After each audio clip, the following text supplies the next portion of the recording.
नमस्कार। आज बात करते हैं हिमालय की गोद में बसी एक ऐसी जमीन की जिसे हम देवभूमि के नाम से जानते हैं। तो चलिए मेरे साथ उत्तराखंड के इस खास सफर पर।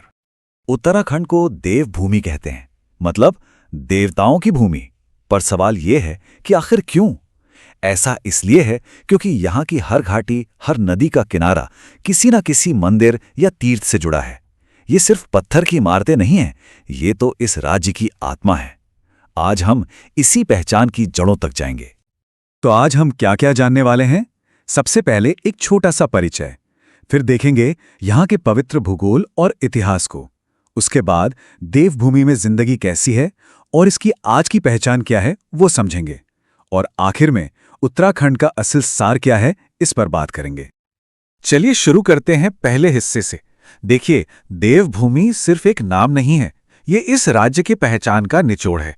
सोचिए जरा, केदारनाथ, बद्रीनाथ, हरिद्वार, ऋषिकेश, कितने ही पवित्र स्थान हैं। ये सब मिलकर इसे एक ऐसा सेंटर बनाते हैं जहां आध्यात्मिक ऊर्जा महसूस होती है। अब आते हैं भूगोल पर, और ये बहुत जरूरी है क्योंकि उत्तराखंड की जो आध्यात्मिकता है ना, वो इसकी मिट्टी और पहाड़ों से ही तो निकलती है। यहाँ की हर चोटी, हर बहती नदी, हर घाटी सिर्फ देखने में खूबसूरत नहीं है, बल्कि वो आस्था का एक जीता जागता सबूत है। अगर इसकी लोकेशन देखें तो वो भी काफी दिलचस्प है। एक तरफ उत्तर में तिब्बत और पूर्व में नेपाल के साथ इसकी इंटरनेशनल सीमाएं लगती हैं, और दूसरी तरफ दक्षिण में उत्तर प्रदेश और पश्चिम में हिमाचल प्रदेश इसके पड़ोसी राज्य हैं।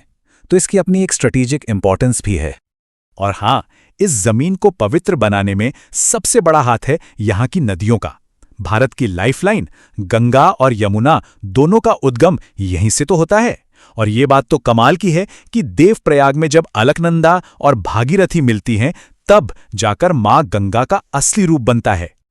और इन्हीं पवित्र नदियों के किनारे बसी है भारत की सबसे अहम आध्यात्मिक यात्राओं में से एक, चार धाम यात्रा। यह सिर्फ एक सफर नहीं है, बल्कि ये पूरा चक्र है। यमुनोत्री से शुरू होकर गंगोत्री, फिर केदारनाथ और आखिर में बद्रीनाथ तक। तो भूगोल के बाद अब जरा इतिहास के पन्ने पलटते हैं। देखते हैं कि ये प्राचीन भूमि आज का आधुनिक राज्य कैसे बनी। इसकी कहानी भी बड़ी दिलचस्प है। पुराने जमाने में इसे केदारखंड कहते थे। फिर एक लंबे आंदोलन के बाद 9 नवंबर साल 2000 में ये उत्तर प्रदेश से अलग हुआ। तब इसका नाम रखा गया उत्तरांचल, लेकिन बाद में 2007 में इसे इसका असली और पुराना नाम उत्तराखंड वापस मिला।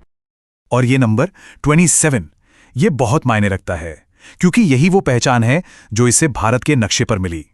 उत्तराखंड भारत का 27वां राज्य बना। इतिहास तो हमने जान लिया, अब आगे बढ़ते हैं और देखते हैं कि इस देवभूमि में रहने वाले लोगों की जिंदगी कैसी है, उनकी संस्कृति, उनका रहन सहन कैसा है। यहाँ की इकोनॉमी को देखें तो सब कुछ यहीं की खूबसूरती से जुड़ा है। सबसे बड़ा हिस्सा, जैसा कि हम देख सकते हैं, टूरिज्म का है। मतलब तीर्थयात्री और नेचर लवर्स जो आते हैं, वही अर्थव्यवस्था की रीढ़ हैं।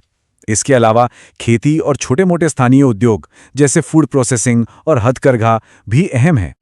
और यहाँ की वादियों में सिर्फ हवा की नहीं, बल्कि कई भाषाओं की आवाज़ें गूंजती हैं। हिंदी तो ऑफिशियल लैंग्वेज है ही, पर असली रंग तो गढ़वाली, कुमाऊनी और जौनसारी जैसी बोलियों में झलकता है। और यहाँ के त्योहार वो भी बिल्कुल यहाँ की घाटियों की तरह ही रंग बिरंगे हैं। हरेला और फूलदेई जैसे त्योहारों से पता चलता है कि लोग प्रकृति से कितना जुड़े हुए हैं। और फिर नंदा देवी महोत्सव और कुमाऊनी होली हैं जो यहाँ की संस्कृति और जश्न के मिजाज को दिखाते हैं। खाने की बात करें तो यहाँ का खाना भी बिल्कुल पहाड़ों जैसा ही है, सादा, पौष्टिक और जबरदस्त स्वाद वाला। जैसे भटकी दाल, झंगोरे की खीर या फिर काफुली, ये सब यहाँ की जिंदगी का आईना है। अच्छा, एक तरफ तो ये प्राचीन परंपराएं हैं, लेकिन साथ ही उत्तराखंड ने आज के भारत में भी अपनी एक अलग और मजबूत पहचान बनाई है, खासतौर पे एजुकेशन और कंजर्वेशन में। और इसकी आज की पहचान इस बात से झलकती है कि ये अपनी प्राकृतिक विरासत की कितनी कद्र करता है। जरा इसके राज्य प्रतीकों को देखिए। कस्तूरी मृग, मोनाल पक्षी, बुरांच का पेड़ और ऊंचाइयों पर खिलने वाला ब्रह्म कमल, ये सिर्फ सिंबल नहीं हैं, ये तो इस इलाके की अनमोल धरोहर हैं। मतलब आध्यात्म के अलावा उत्तराखंड ज्ञान विज्ञान का भी एक बड़ा हब बन गया है। देश के सबसे पुराने इंजीनियरिंग कॉलेजों में से एक आईआईटी रुड़की यहीं है। एम्स ऋषिकेश भी यहीं है, और तो और भारत की पहली एग्रीकल्चरल यूनिवर्सिटी भी इसी देवभूमि की देन है। और बात जब कंजर्वेशन यानी संरक्षण की हो, तो उत्तराखंड ने हमेशा एक मिसाल पेश की है। ये जानना कितना दिलचस्प है कि भारत का पहला नेशनल पार्क, मशहूर जिम कॉर्बेट नेशनल पार्क, यहीं बनाया गया था।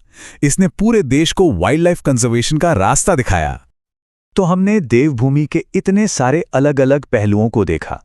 चलिए अब आखिर में इस पूरे सफर की सबसे जरूरी बातों को एक साथ समेट लेते हैं। तो कौन सी हैं वो खास बातें जो याद रखनी चाहिए? पहली, इसे देवभूमि कहते हैं। दूसरी, पवित्र 4 धाम यात्रा यहीं से होती है। तीसरी, अलकनंदा और भागीरथी मिलकर यहीं गंगा बनती हैं। चौथी, भारत का पहला नेशनल पार्क जिम कॉर्बेट यहीं है। पांचवीं, इसका राज्य पुष्प ब्रह्मकमल है। और हां, गैरसैंण इसकी समर कैपिटल है। और अब आखिर में एक सवाल जो सोचने पर मजबूर करता है कि अपनी गहरी प्राचीन परंपराओं और आज के मॉडर्न डेवलपमेंट की दौड़ के बीच उत्तराखंड अपना बैलेंस कैसे बनाए रखेगा। ये एक ऐसा सवाल है जिसका जवाब ही इस अनोखे राज्य का भविष्य तय करेगा।